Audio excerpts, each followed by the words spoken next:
नमस्कार, मी गणेश शिंदे. आपल्या सर्वांचं युवराजे न्यूज लाईव्ह मध्ये मनपूर्वक स्वागत. सरकार जगू देत नाही आणि निसर्ग पिकू देत नाही, हीच हालत झाली सातत्यानं शेतकऱ्यांची. आज दिनांक 22 तारीख आहे, 20 तारीख आहे, 20 जुलै. आणि 20 जुलै असताना देखील जो पाण्याचं प्रमाण जे होतं, जे पाणी पडायचं होतं, आजही पाणी पडलं नाही. मग त्यामुळं अनेक वेळा पेरणी झाली, काही वेळेस जूनच्या 10-12 तारखेला थोडंसं पाणी पडलं, शेतकऱ्यांना अपेक्षा होती आता मिरवून निघालाय, आता पाणी पेरल्यानंतर कुठेतरी पाणी चांगलं पडेल. त्यामुळे त्यांनी शेतकऱ्यांनी जे काही सोयाबीनच्या बॅगा असतील 30-30 किलोच्या 4-4, 5-5 बॅगा घेतल्या, कापसाच्या अर्धा किलोच्या 1-1 किलोच्या 900 ग्रॅमच्या बॅगा 2-2-3-3 हजार रुपयाला घेतल्या, 1.5 हजार रुपयाला घेतल्या. हे सगळं काही घेतलं, खतं घेतली, सगळ्या गोष्टी घेतल्या आणि त्यांनी 10 तारखेला जवळपास काही जणांनी पेरणी देखील केल्या. त्यानंतर पाणी कमी पडलं, पुन्हा जवळपास 10-15 दिवसानंतर सगळं ते पीक थोडं थोडं कोमजलं आलं, ते पूर्ण वाळून गेलं. प्रचंड प्रचंड शेतकरी टेन्शनमध्ये होते, प्रचंड शेतामध्ये पाऊल टाकावं ती परिस्थिती झाली होती. त्यानंतर पुन्हा अजून थोडंसं पाणी पडलं आणि पुन्हा पाणी पडल्यानंतर पुन्हा शेतकऱ्यांना काबार कष्ट करून सावकाराचे पैसे आणून पुन्हा धान्य टाकलं. पुन्हाही तेच झालं आणि तिसऱ्यांदा काही काही जणांना ही बाळी आली.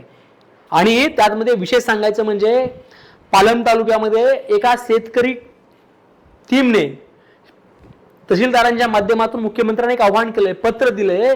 त्या पत्रामध्ये असं देखील सांगितलं की आम्ही पहिल्यांदा आमची पेरणी गेली, दुसऱ्यांदा गेली, तिसऱ्यांदा देखील गेली नाही, आमच्या भागामध्ये तर पाणीच कमी, अजून देखील काही जणांच्या पेरण्या देखील बाकी राहिल्या, अजून देखील नंतर 2दा पेरून थंड बसलेत आणि ते अजून काहीच नाही. मग अशा शेतकऱ्यांना तुम्ही सरकारच्या माध्यमातून मदत दिली पाहिजे, यासाठी मागणी देखील आज करण्यात आलेली आहे.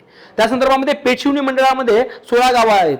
या 16 गावामध्ये दुबार तिबार अशा बऱ्याच पेरण्या झालेल्या आहेत. त्यांनी आज निवेदन तहसीलदार आणि कृषी अधिकारी यांना देखील निवेदन दिले. त्यामध्ये प्रामुख्याने पेठशिवणी असेल, सेलू असेल, वानवाडी असेल, कोळवाडी असेल, पेंडू खुर्द असेल, पेंडू बुद्रुक असेल, सादलापूर असेल, माणगिरवाडी असेल, शिवनगर असेल, पिंपळगाव, खोरस, मुदखेड आणि पालमच्या पूर्वेकडचा जो भाग आहे, या भागामध्ये पाण्यानं प्रचंडच कुठेतरी पाणी कुठेतरी लपून बसावं, जसं चंद्राच्या पुढच्या भागे चंद्र लपला असं काहीतरी म्हणावं, तशा प्रकारचं हा तिकडे भागामध्ये पाणीच पडलं नाही.